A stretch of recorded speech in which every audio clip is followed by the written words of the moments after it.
Hai, welcome my YouTube channel. Bertemu lagi bersama saya. Jangan lupa like, comment, dan share video saya ya. Assalamualaikum warahmatullahi wabarakatuh. Di video kali ini bersama saya Anissa Kholedia dari Universitas Islam Negeri Sumatera Utara, Fakultas Ilmu Sosial, jurusan Sejarah Peradaban Islam. Kali ini saya akan membahas salah satu masjid tertua yang ada di Kota Medan, yaitu Masjid Al-Osmani yang terletak di Labuhan Deli. Pasti teman-teman penasaran kan dengan sejarahnya? Yuk ikuti saya. Sumatera Utara memiliki banyak sekali tempat-tempat yang memiliki nilai sejarah Islam yang bisa dikunjungi. Salah satunya Masjid Al-Osmani yang terletak di Jalan Sudarso, Kelurahan Pekan Labuhan, Kecamatan Medan Labuhan, Kota Medan. Masjid cantik yang terkenal dengan nama Masjid Labuhan ini merupakan masjid tertua yang ada di Kota Medan. Masjid Al-Osmani sengaja didominasi dengan warna kuning. Warna ini merupakan simbol kejayaan sultan pada masa itu. Masjid ini merupakan masjid tertua di Kota Medan karena dibangun lebih dulu dari Masjid Raya Al-Mashun atau yang dikenal dengan nama Masjid Raya Medan. Masjid Al-Osmani dibangun pertama kali oleh Sultan Osman Perkasa Alam, Sultan Delhi ke-7 pada tahun 1854 Masehi. Namun putra beliau yang kemudian menyelesaikan pembangunan masjid ini karena pada saat pembangunan masjid belum rampung, sementara Sultan Osman Perkasa Alam sudah meninggal. Sultan Osman Perkasa Alam yang merupakan Sultan Delhi ke-7 membangun masjid ini pada tahun 1854. Masjid ini dulunya berada tepat di depan istana Kesultanan Delhi di Labuhan. Pembangunan Masjid Al-Osmani bertujuan agar Sultan Delhi memiliki sebuah masjid khusus untuk keluarga kesultanan. Masjid ini dibangun dengan bahan-bahan kayu yang berkualitas, yang kemudian pada tahun 1870 mulai dibangun secara permanen oleh putra beliau, yaitu Sultan Mahmud Perkasa Alam, Sultan Delhi ke-8. Pada masa pemerintahan Sultan Mahmud Perkasa Alam, masyarakat di sekitar kesultanan tersebut memiliki penghidupan yang sangat layak dan makmur. Maka tidak heran jika pada masanya pembangunan masjid ini bisa maksimal dengan kemegahan meskipun dibangun pada abad ke-19. Masjid ini memang mayoritas berwarna kuning sejak pertama kali dibangun oleh Sultan Delhi ke-7. Warna kuning yang ada pada masjid adalah warna kebanggaan suku Melayu yang memiliki arti kemuliaan dan kemegahan. Perpaduan warna hijau yang ada menggambarkan simbol keislaman. Masjid Al-Osmani tidak hanya dibangun dengan arsitektur bercorak kebudayaan Melayu saja, namun budaya lain pun nampak jelas terlihat pada bangunan masjid. Bangunan masjid ini ternyata juga memiliki gaya arsitektur dan motif yang mengandung nuansa budaya Eropa, India, dan Timur Tengah. Kapasitas Masjid Al-Osmani dapat menampung hingga 1.000 jamaah. Masjid ini juga sudah ditetapkan sebagai masjid tertua dan menjadi cagar budaya Medan pada tahun 2016. Meski Masjid Al-Osmani telah berusia lebih dari 150 tahun, namun keelokan masjid tertua di Kota Medan ini tidak pernah memudar. Masjid Al-Osmani adalah karya dan buah tangan arsitek Jerman yang bernama Legend Reis. Saat itu Sultan Delhi Mahmud Perkasa Alam meminta Legend Reis merenovasi masjid yang masih berbentuk bangunan sederhana dari kayu dalam tempo 3 bulan. Permintaan Sultan pun terpenuhi dengan lahirnya bangunan megah yang kuat unsur arsitektur India, Tiongkok, Timur Tengah, Eropa, dan Melayu. Masjid ini awalnya hanya rumah panggung dari kayu seukuran 16 x 16 meter. Di masa Sultan Mahmud mulai dari tahun 1830 hingga tahun 1872, masjid ini mengalami banyak perombakan. Setidaknya masjid ini mengalami 7 kali renovasi, mulai ukuran dan luas, desain bangunan, sampai bahan bangunan. Meski berkali-kali mengalami pemugaran, arsitektur asli dari bangunan masjid ini tetap dipertahankan.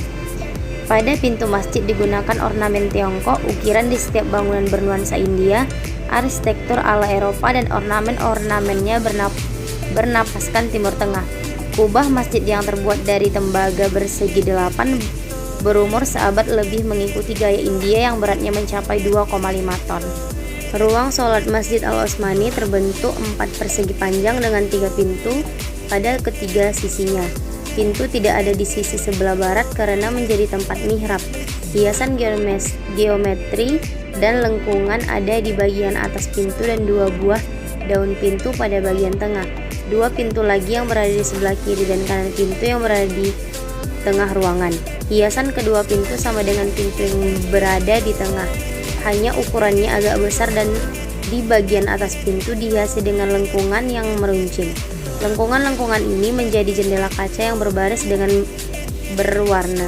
Di sudut-sudut ruangan utama masing-masing juga dihiasi dengan 2 buah lengkungan. Ruang salat mempunyai 4 buah tiang yang dicor berbentuk segi 8. Tiang bagian bawah, tengah, dan atas diberi pelipit datar yang melingkar.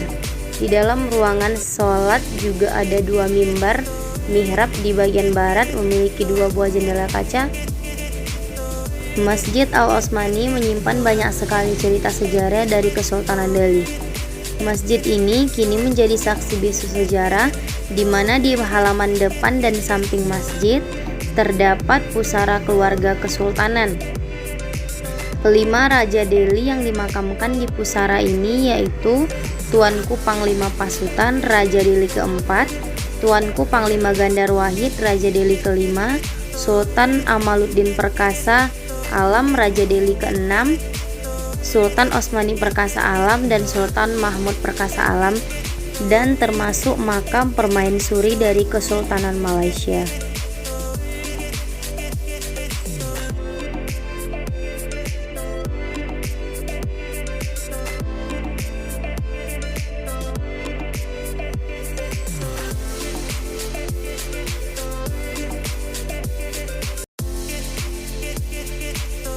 Selain pusara keluarga kesultanan, terdapat juga makam-makam dari masyarakat setempat yang ada di dekat masjid tersebut.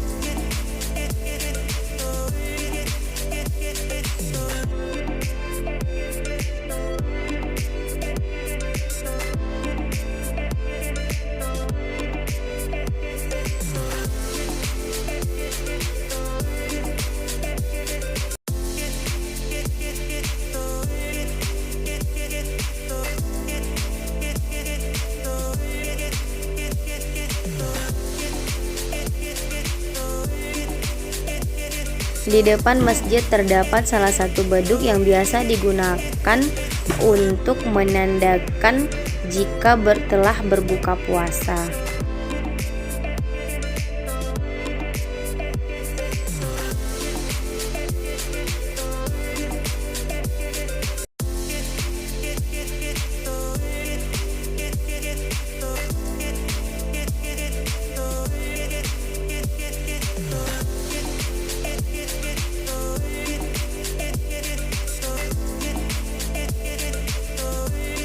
Di masjid ini juga terdapat salah satu tempat mengambil air wudhu yang unik seperti lingkaran yang khusus untuk laki-laki.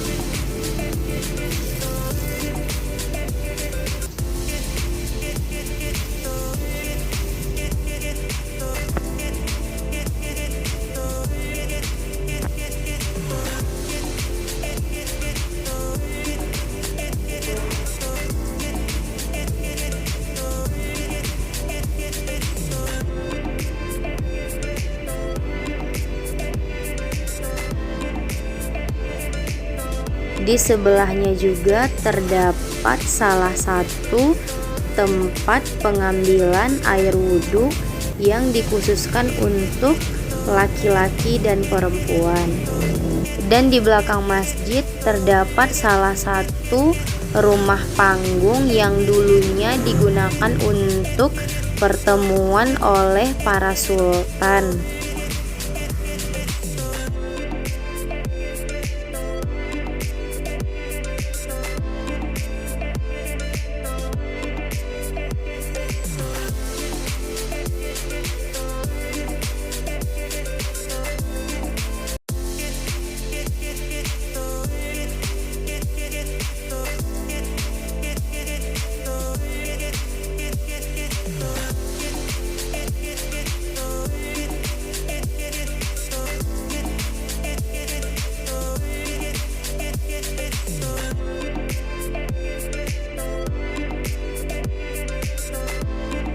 Masjid ini juga memiliki 2 lantai yang biasa juga digunakan untuk pertemuan para tamu.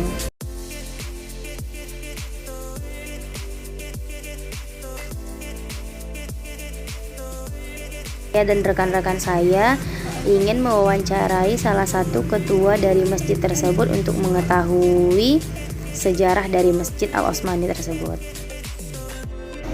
Sini Pak, saya ingin tahu sejarah dari Masjid Al-Osmani tersebut. Baik. Assalamualaikum warahmatullahi wabarakatuh. Alhamdulillah wa syukurillah wa ala alihi wa sahbihi. Baik, sebelum saya jawab, saya perkenalkan dulu nama saya.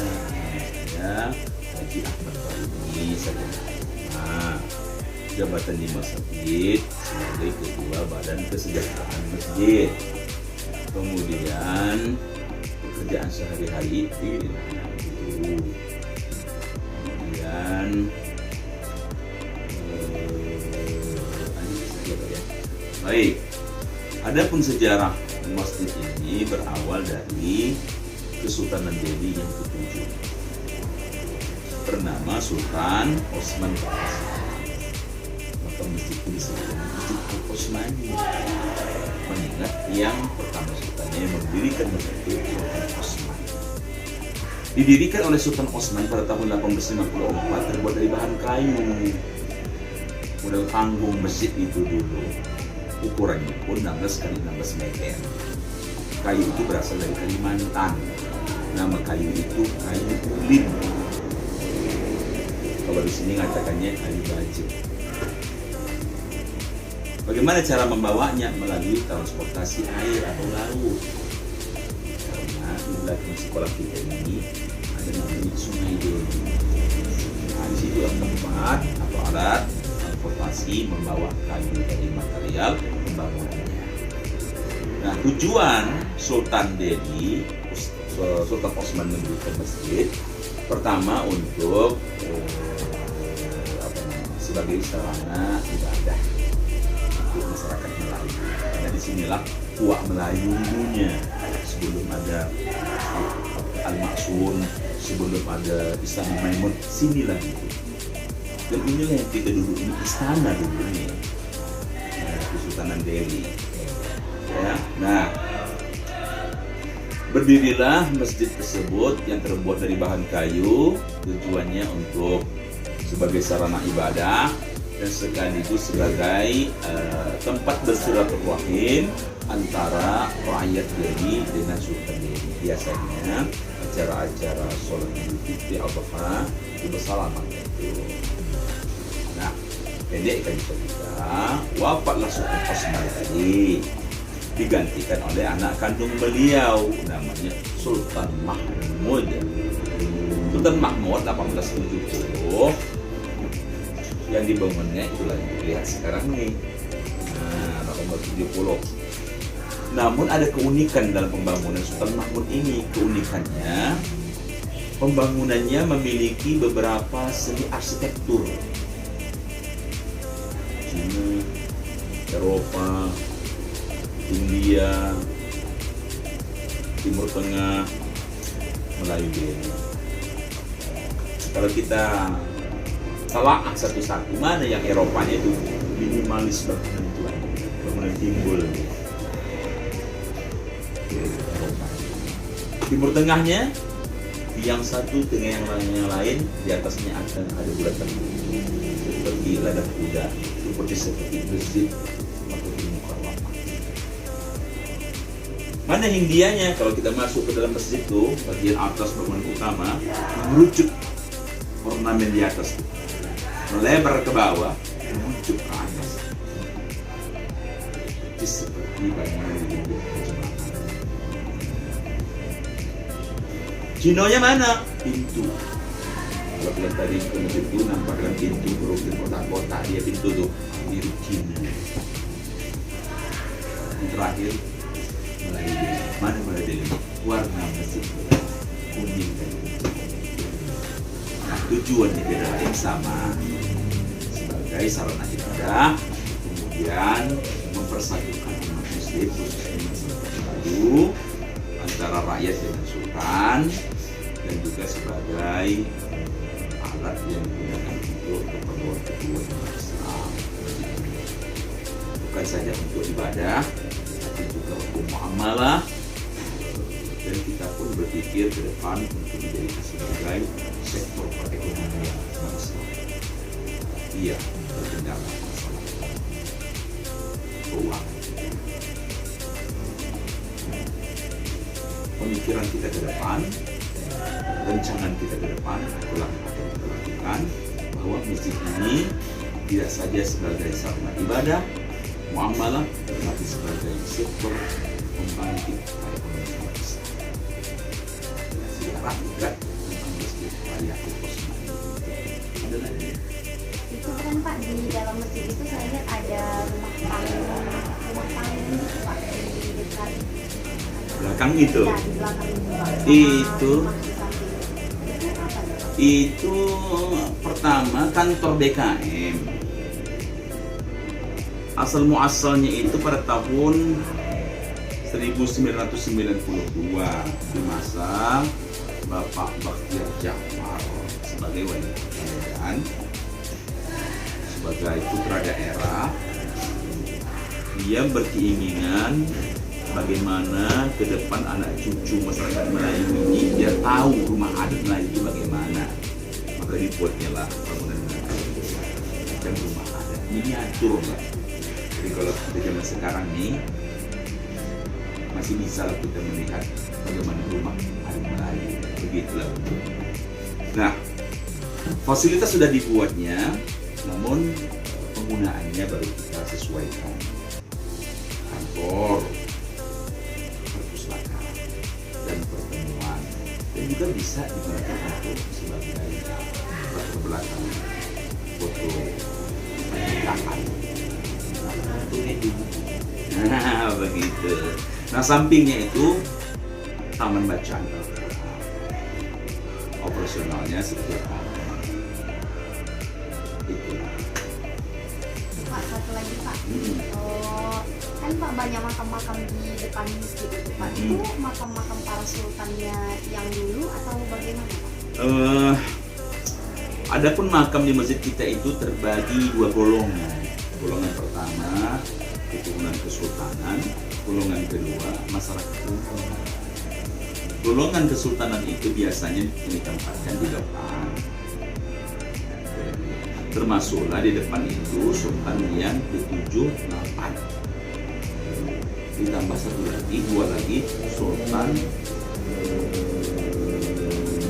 Maghdar Alam dan sultan nama Ibn Sadir Maghdar Alam. Satu lagi Sultan Gandar Wahid, ada 2. Jadi 4 sultan lah di situ.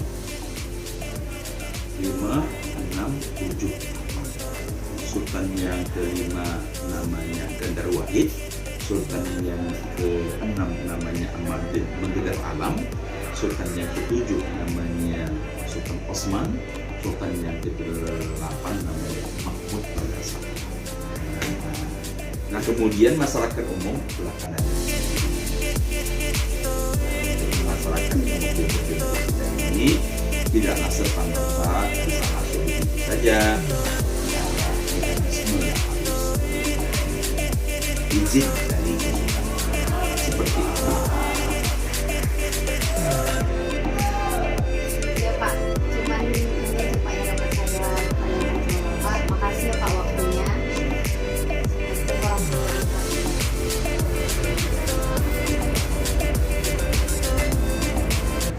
Tadi sudah sama-sama kita dengarkan penjelasan dari Bapak Ketua Masjid ini. Semoga bermanfaat ya.